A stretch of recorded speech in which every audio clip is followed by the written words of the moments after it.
Boa noite, meus irmãos. Nós vamos dar início ao nosso estudo bíblico nesta noite. Eu quero convidar você a abrir a sua Bíblia lá no Salmo de número 76. Salmo de número 76.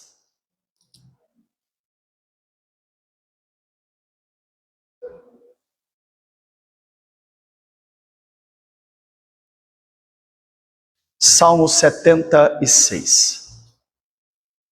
A palavra do Senhor vai nos dizer assim, neste salmo de Asaf: Conhecido é Deus em Judá, grande o seu nome em Israel. Em Salém está o seu tabernáculo e em Sião a sua morada. Ali despedaçou ele os relâmpagos do arco, o escudo, a espada e a batalha. Tu és ilustre e mais glorioso do que os montes eternos. Despojados foram os de ânimo forte, jazem a dormir o seu sono, e nenhum dos valentes pode valer-se das próprias mãos. Ante a tua repreensão, ó Deus de Jacó, paralisam carros e cavalos. Tu sim, tu és terrível. Se iras, que pode subsistir à tua vista? Desde o céu fizeste ouvir o teu juízo, tremeu a terra e se aquietou. Ao levantar-se Deus para julgar e salvar todos os humildes da terra, pois até a ira humana há de louvar-te, e do resíduo das iras te cinges. Fazei votos e pagai ao Senhor, vosso Deus. Tragam presentes todos os que o rodeiam, aquele que deve ser temido. Ele quebrantou o orgulho dos príncipes, é tremendo aos reis da terra. Amém, irmãos? E a palavra do Senhor está justamente enfatizando aquilo que nós estamos tratando e falando, que é a soberba, as pessoas altivas, as pessoas que se acham poderosas e fortes no sentido de que não se quebrantam diante de Deus. E diz que o Senhor irá realmente pôr a sua mão, trazer quebrantamento, juízo, e vai cuidar dos seus filhos, o qual ele chama de humildes aqui, que a palavra do Senhor nos faz pessoas humildes. Vamos orar ao Senhor? Grandioso Deus, em nome de Jesus, que o Senhor tenha misericórdia das nossas vidas, sustenta, Senhor Deus, a cada um de nós, fortalece, Senhor Deus, os nossos passos e nos faça pessoas crentes melhores dia a dia, para que diante do Senhor, diante da Tua palavra, diante do Seu cuidado, sejamos cada dia mais fiéis, e fiéis no nosso viver também. Que em nome de Jesus, o Senhor perdoe o nosso pecado, que estenda a sua mão às nossas dores, às nossas angústias, nos livrando, curando, fortalecendo, sustentando-nos, Senhor Deus. Põe a tua mão, faça de nós pessoas mais fiéis, cheias do teu Santo Espírito. E neste momento onde iremos estudar assuntos concernentes à tua palavra, que o Senhor tenha misericórdia de nós, abrindo as nossas mentes, o nosso entendimento, a compreensão e a aplicação da tua palavra, deste estudo às nossas vidas. Nós oramos em nome de Jesus. Amém. Amém. Queridos, nós estamos falando sobre a soberba, né? E o nosso tema é falar sobre ídolos do coração. E é óbvio que nós entendemos que há ídolos que foram feitos e que nós realmente muitas vezes trazemos, aplicamos, ou é aplicado muitas vezes realmente no mundo. Porém, necessariamente o que a gente tem que lembrar é que os ídolos não são somente figuras ou estátuas, né, feitas aí de pedra, de madeira e por aí vai. Ele vai trazer para a gente que é uma série de circunstâncias dos quais nós criamos e colocamos dentro do nosso coração, na nossa mente, ocupando o lugar de Deus. E que isso também se tornam aí ídolos, tá? Para as nossas vidas, porque tiram aí a primazia do Senhor nas nossas vidas. O nosso tema que nós vamos encerrar hoje é falar sobre a soberba. E a soberba é um desses ídolos do coração, do qual torna as nossas vidas pessoas que não precisam, não dependem, não apoiam e não buscam a ninguém. Então, foi isso que nós viemos realmente realizando nesses estudos passados, trazendo para nós o que é a soberba, tá? Como a gente pode diagnosticar essa soberba, pensar aí nas consequências desta soberba para as nossas vidas, para que de alguma forma a gente possa compreender ou entender se estamos ou não agindo desta mesma forma, estamos ou não realizando ou sendo soberbos, altivos diante do Senhor. O texto base, queridos nossos, é o Salmo de número 131. Salmo de número 131, que é o nosso ponto de partida. Salmo 131.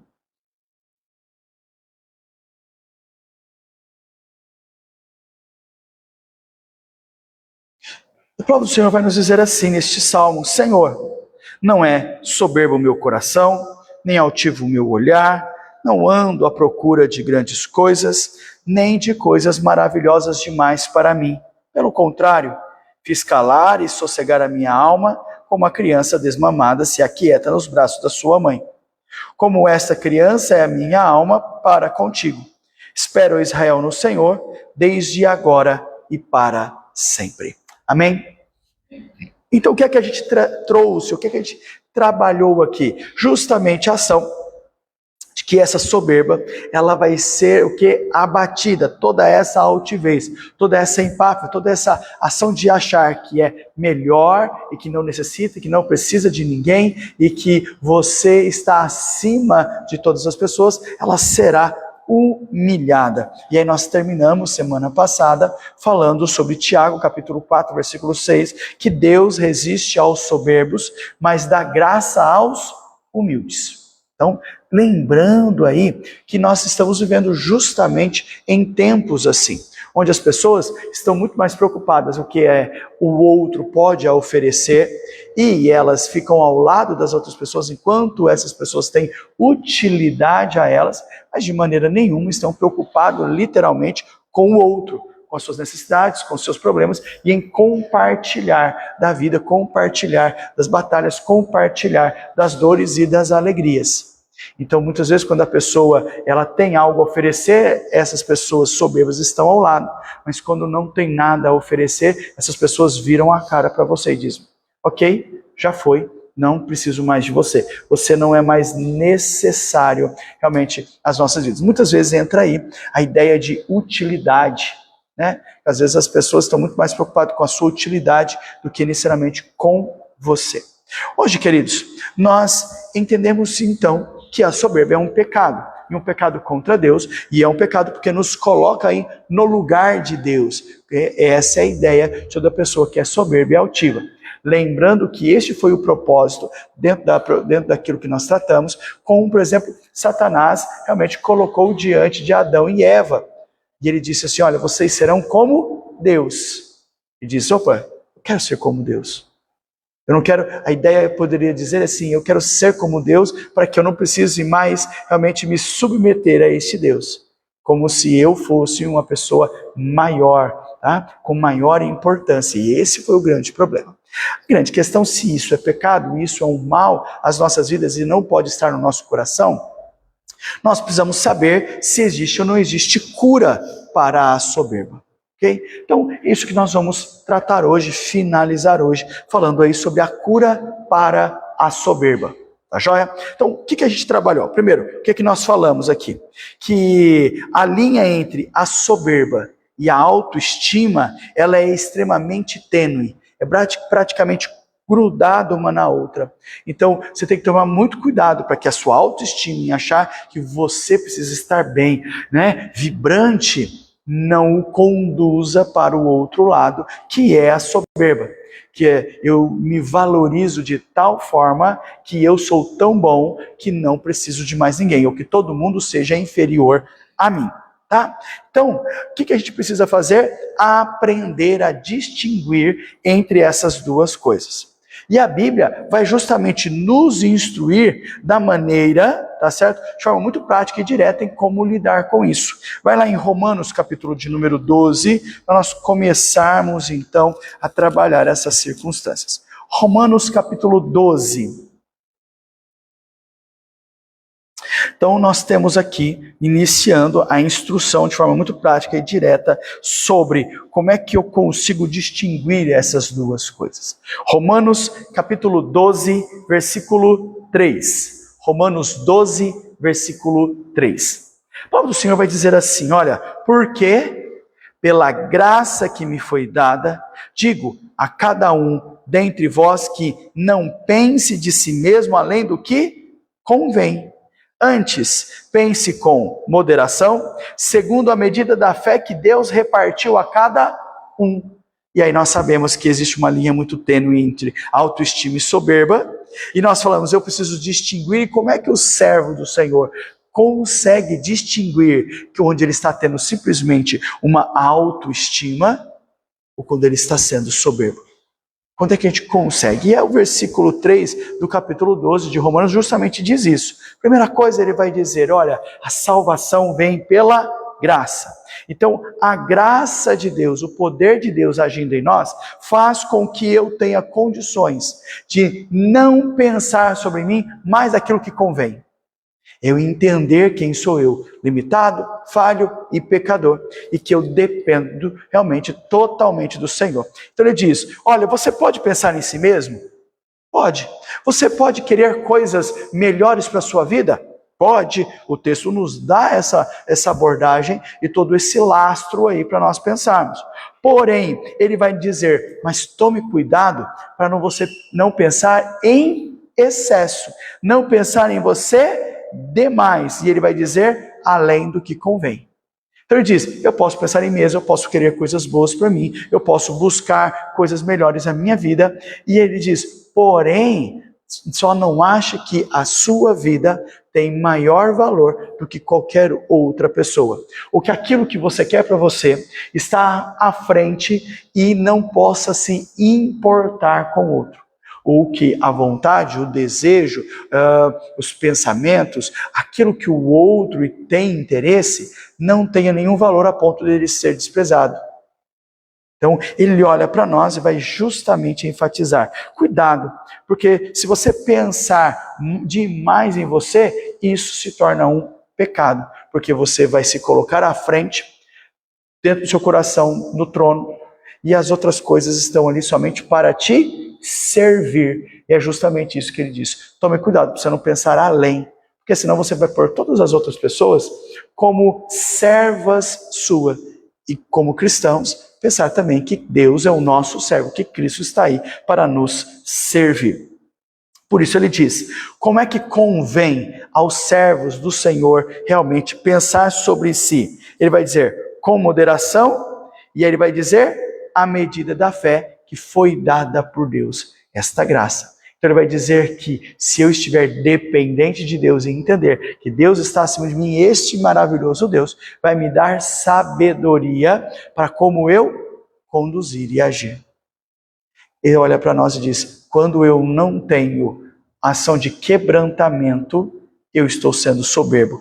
A gente olha e diz, como é que a Bíblia instruiu? Dizendo, tome cuidado. Quando você não vê ninguém à sua frente, você está sendo soberbo. Quando o seu coração não bate por Deus, ele está sendo soberbo. Quando o seu coração não bate pela palavra em servir e realizar a vontade de Deus, nós estamos sendo soberbos. Olha como é que interessante isso às nossas vidas. Então veja, ele olha para nós e vai dizer, pense como honestamente, pense corretamente. Tá? Não se ache mais espiritual, o mais servo, o mais santo, ou até mesmo, né, o arcanjo perdido de Deus na terra.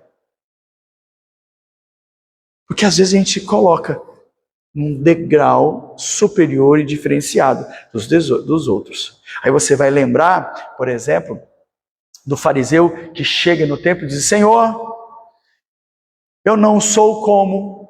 eu não faço, e por isso eu estou aqui realmente te louvando pela minha vida. A ideia dele com Deus é: Senhor, eu sou demais. Sou tão bom, que eu nem mereço estar mais aqui. Eu devia estar no céu. E o Senhor devia estar aqui na terra, cuidando desse povo aqui, tudo pecador. Porque ele expressa uma ação de altivez, de que ele é muito melhor do que todo mundo. E eu quero agradecer ao Senhor, porque eu sou tão bom assim. O louvor, a glória está sendo para ele. Então, é a ideia: olha, sou tão santo, eu sou tão bom que eu sou este arcanjo perdido do Senhor aqui na terra. Eu sou realmente um anjo, eu sou perfeito demais para tudo isso, tá? Então veja, ao mesmo tempo então, que se você é um servo fiel aí de Jesus, não se sinta também a terceira pessoa depois de ninguém no reino de Deus. E aí é interessante, ele olha para nós e vai dizer: ah, mas, poxa, pera, você tem que compreender que você é servo do Senhor, mas também você não vai se colocar num nível onde não precise de atenção, ou que você é a pior pessoa do mundo, ou que essa ideia de humildade é que te coloque lá no fundão, tá? Com o direito somente de realizar e fazer, tá? Contanto que não... Ele diz: cuidado, não é assim, tá? Então ele diz: não se sinta a terceira pessoa depois de ninguém no reino de Deus. Também não é para tanto. Isso não é humildade, tá? Isso é fazer-se de dó. Ah, tenha peninha de mim. Olha, tenha dózinho de mim. É aquela ideia do irmãozinho que se oculta para alguém sentir falta dele, para que vai lá até ele e diz assim: oh, o que está acontecendo que você está aqui escondido? Ai, ninguém me ama, ninguém me quer. Ele diz: cuidado com esse vitimismo espiritual, né? Porque as pessoas são assim. Você vê que às vezes o que elas querem é a atenção. Então elas se isolam para ver se alguém vai sair de lá para ir atrás dela, para dizer: o que aconteceu com você? Você fala: ai, ninguém me ama. Não. Vamos mudar isso, tá? O que ele quer? Que eu e você tenhamos uma postura. Então é assumir essa posição de filho de Deus. Quando eu assumo essa posição de filho de Deus, o que é que eu faço? Eu vou viver a vida cristã de forma sábia e de forma digna. Aí sim, eu não vou ficar escondido dizendo: sou a pior pessoa do mundo, para que alguém tenha peninha de mim. Mas ele diz o seguinte: olha, você é servo do Senhor. Ok, a sua posição é de forma correta: conheça a palavra de Deus, ande segundo a palavra de Deus, seja sábio e de forma digna. Ponto. Ah, então não preciso me esconder? Ser humilde não é que as pessoas tenham peninha, é que você fica lá, né, carcundinho assim, ah, não, fala até baixo, com medo, porque vai que... Não, você pode ser você mesmo, com sabedoria, segundo a palavra de Deus, honrando ao Senhor em tudo aquilo que você faz. Isso é ser humilde, né, piedoso diante da palavra do Senhor. Então, o que é fundamental então para as nossas vidas? É considerar qual o exemplo, qual o melhor exemplo? O exemplo de Cristo Jesus, tá? Ele lega, ele diz, ele dá esta condição a nós, tanto que no relato aí de Paulo aos Filipenses, ele justamente enfatiza isso. Vai lá, Filipenses capítulo de número 2. Olha aí o versículo 5 ao versículo 11. Paulo está falando justamente do exemplo de humildade, de postura, do qual Cristo Jesus teve, e ele olha para nós e diz: tenha essa postura, tenha essa vida, tenha essas atitudes na sua vida. Comece a pensar assim, comece a agir assim, comece a viver assim. Filipenses capítulo 2, versículos 5 ao 11 vai dizer: olha, tende em vós o mesmo sentimento que houve também em Cristo Jesus. Ele diz: Cristo Jesus foi humilde? Será mesmo? Ele continua dizendo: olha, pois ele, subsistindo na forma de Deus, ele não precisava nem sequer se preocupar com ninguém, porque ele era Deus. Ele diz: não julgou com usurpação o ser igual a Deus. Cristo Jesus era Deus. E ele não chegou aqui na terra, quando ele se encarnou e disse assim: olha, eu quero dizer para vocês, tá, que eu sou Deus. Não encoste em mim, eu sou Deus. Não faz, eu sou Deus. Ele disse, ele não trouxe a toda a sua divindade e disse assim: eu quero dizer para todos vocês que eu sou Deus, então dá licença, não é assim. Mas ele trabalha uma ação de humildade. Então diz, não julgou com usurpação o ser igual a Deus. Então qual foi a postura de humildade que ele teve aqui, não de soberba? Ele vai dizer, olha, antes a si mesmo se esvaziou, assumindo a forma de servo. Deus encarnado se esvazia da sua divindade, assume a postura de servo. Obediente a quem? Cristo Jesus, obediente a quem? A Deus. Tornando-se a semelhança de homens, reconhecido em figura humana. Cara, ele era Deus. E tomou uma postura humana.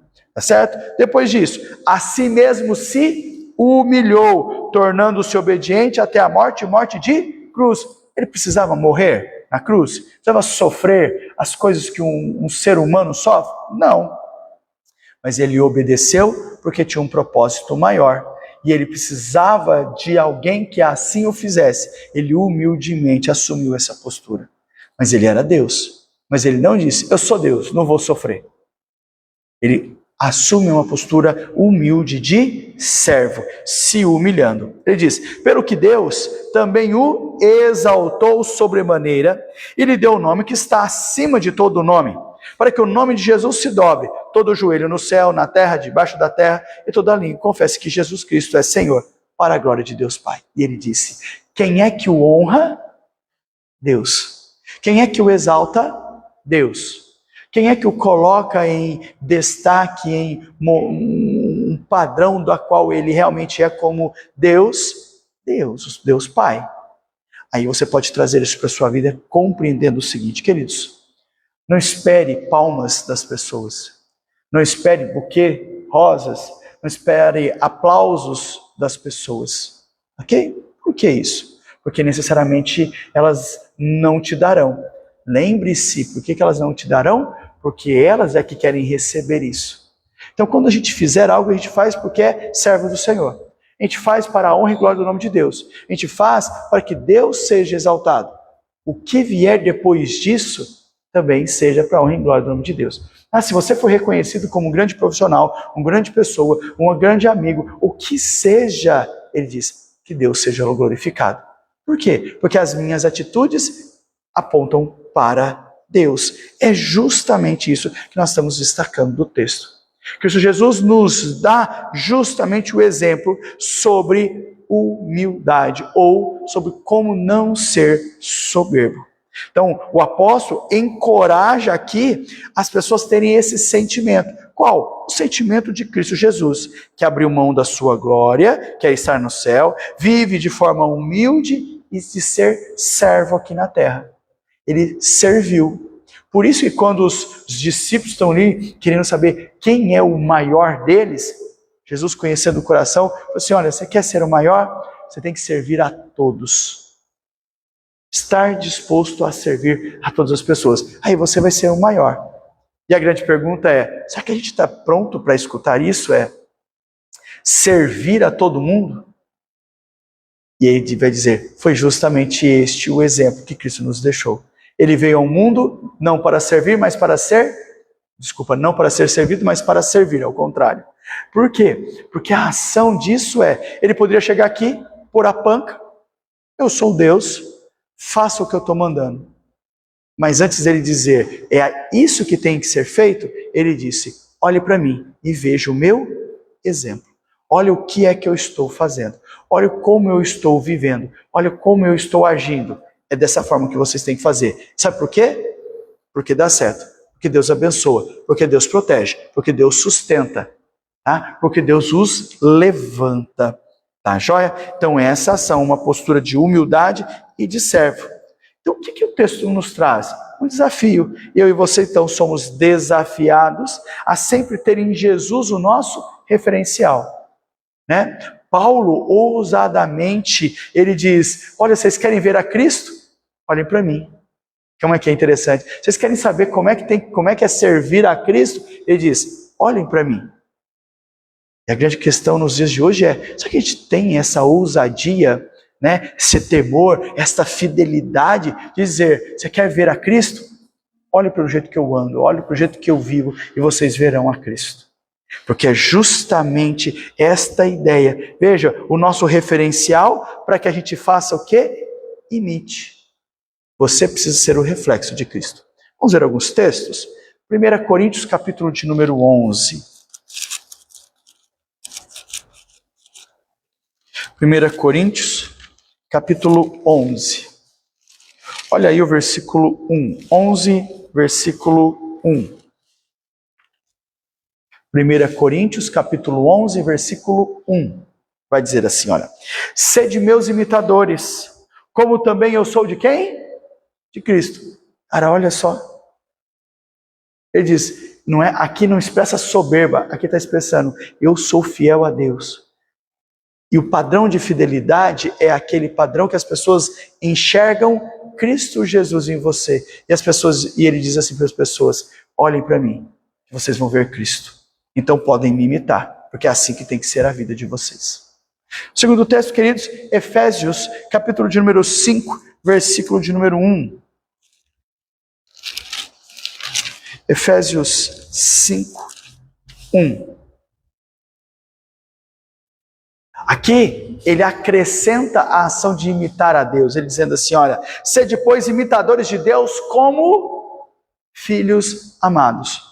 Então não está dizendo para qualquer pessoa, queridos. Não está dizendo que você tem condições de imitar a Deus. Ele está colocando, dizendo, você irá imitar a Deus porque você é um filho amado por Ele. Então isso lhe condicionou, lhe dá condições de assim fazer. Agora vai para 1 Pedro capítulo 2. 1 Pedro capítulo de número 2. Os versículos 20 e 21. 1 Pedro, capítulo 2, versículos 20 e 21. Vai nos dizer assim, queridos, ó. Pois que glória há, se pecando e sendo esbofeteado por isso, o suportais com paciência, se... Eu estou certo? Estou. Se, entretanto, quando praticais o bem, sois igualmente afligidos e o suportais com paciência, isto é grato a Deus. Porquanto, para isso mesmo fostes chamados, pois que também Cristo sofreu em vosso lugar, deixando-vos exemplo para seguirdes os seus passos. Aí ele vai dizer assim, se o exemplo de Cristo é de sofrimento, por que você acha que a sua vida vai ser só de alegria, de prosperidade, de vitória em vitória? Como é que é interessante isso? Veja, Deus venceu o pecado, venceu a morte. Então significa que você vai vencer, mas não significa que a sua vida de vitória é todas elas, as suas batalhas, sendo campeão. Está dizendo para a gente que vai haver momentos que nós não estaremos muito felizes com os acontecimentos das nossas vidas. E isso não significa demérito ou falta de amor de Deus. É que nós estamos vivendo a imagem e semelhança de Deus. E porque Ele sofreu, nós também passaremos por sofrimentos, por perseguições. Olha como é que é interessante a questão que ele trabalha da palavra de Deus. Então veja, quando a gente traz isso à mente, tá? A soberba vai perder força dentro de nós. Por quê? Porque cada dia mais eu estou dando espaço, estou criando esse espaço, estou realizando a vontade do Senhor. Estou realmente dando espaço para a verdadeira grandeza da humildade, que é Cristo Jesus. Estou buscando, vivendo, praticando, aplicando a sua palavra nas nossas vidas. Então veja, como é que a gente pode observar assim? A soberba é um veneno altamente mortífero. Caminhando aqui para o final. Então, o que a gente observou? Primeiro, a soberba é um veneno altamente mortífero. É preciso que tenhamos o quê? Os nossos corações, tá? A urgência da humildade. Se então a soberba ela é um veneno, eu preciso ter a urgência de humildade na minha vida. Eu preciso querer ser humilde. Eu preciso buscar quem? A Cristo Jesus. Com urgência. Buscando, vivendo, agindo, realmente batalhando dia a dia. Então é isso que ele vai trazer para nós. Tá bom? Depois disso, nós não podemos nos assemelhar a Satanás. dentro dessa questão da soberba. Eu não posso me assemelhar a Satanás. Como assim assemelhar a Satanás? Querendo usurpar, olha só, querendo aí usurpar a glória que pertence a Deus. É querer os mesmos holofotes, a mesma glória, a mesma atenção, as mesmas ações realmente que há em Cristo Jesus.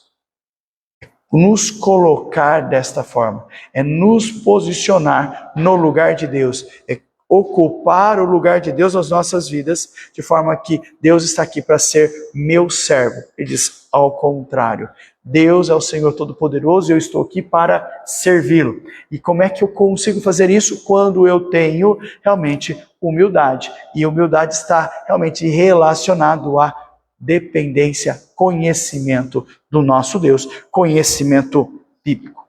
Finalizando então, queridos, o nosso papel é sermos imitadores de Jesus. Se eu imitar a Jesus, não vai haver em mim soberba. Em absolutamente tudo. Eu preciso imitar a Cristo em tudo. É simples? Claro que não é simples. Colocar e ter as mesmas posturas que Cristo, ter realmente domínio próprio, cuidado com a nossa fala, cuidado com o nosso pensar, onde nós olhamos, como nós agimos, tudo que nós fazemos, ele é difícil. Por isso nós contamos com o poder gracioso do Senhor nas nossas vidas, que faz esse papel, que nos ajuda e nos fortalece a termos sabedoria e termos força para realizar a vontade de Deus. E veja, se eu preciso ser e também imitar a Cristo em tudo, eu tenho também que lembrar de ser humilde. Então eu tenho que amar o próximo, eu tenho que querer bem o próximo, eu tenho que partilhar da vida do próximo, e às vezes eu tenho que estender a mão a ele quando há necessidade. Porque o soberbo é aquele que, enquanto você tem algo que lhe agrada, ele está ao lado. Mas quando isso inverte e é essa outra pessoa que precisa de você, você diz muito obrigado, mas não dá mais.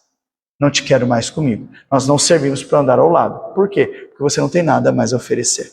A ideia é que, olha, Deus, Cristo Jesus era Deus, mas ele se relacionou com nós. Homens falhos e pecadores, mulheres falhas e pecadoras. E ele agiu com misericórdia e com graça, não usurpando o ser igual a Deus. Ele nem sequer precisava de nós, mas ele estendeu a sua mão de graça e de amor a cada um de nós. Amém, irmãos? Então, Cristo Jesus é a nossa cura, que nos dá entendimento, conhecimento e dependência. Diante, queridos, disso que nós tratamos, alguma dúvida? Algo que os irmãos gostariam de destacar, chama atenção, algo que lembraram e gostariam de compartilhar conosco? Tranquilo, irmãos? Que Deus nos dê a sua graça, a sua misericórdia. Nós vamos entrar agora no mês da família, que é maio, né? A partir de semana que vem. Tanto que próxima quinta-feira nós vamos ter o piquenique da igreja, então nós não teremos o nosso estudo bíblico. E logo após, nós vamos entrar no mês da família, e sendo assim, nós vamos fazer os cultos nos lares, toda terça e quinta-feira.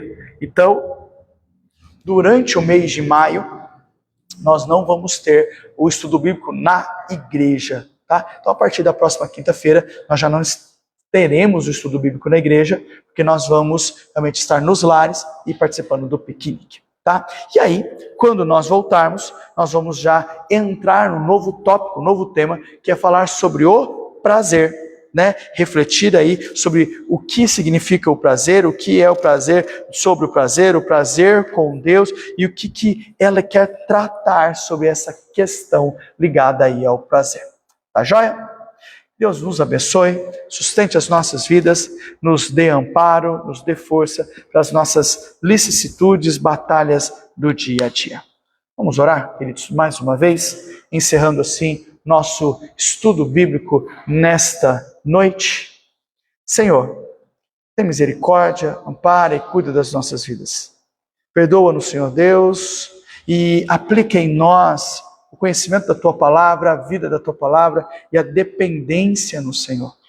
Em nome de Jesus, o Senhor abra as nossas mentes, o nosso coração, a vivermos, andarmos e a esperarmos no Senhor.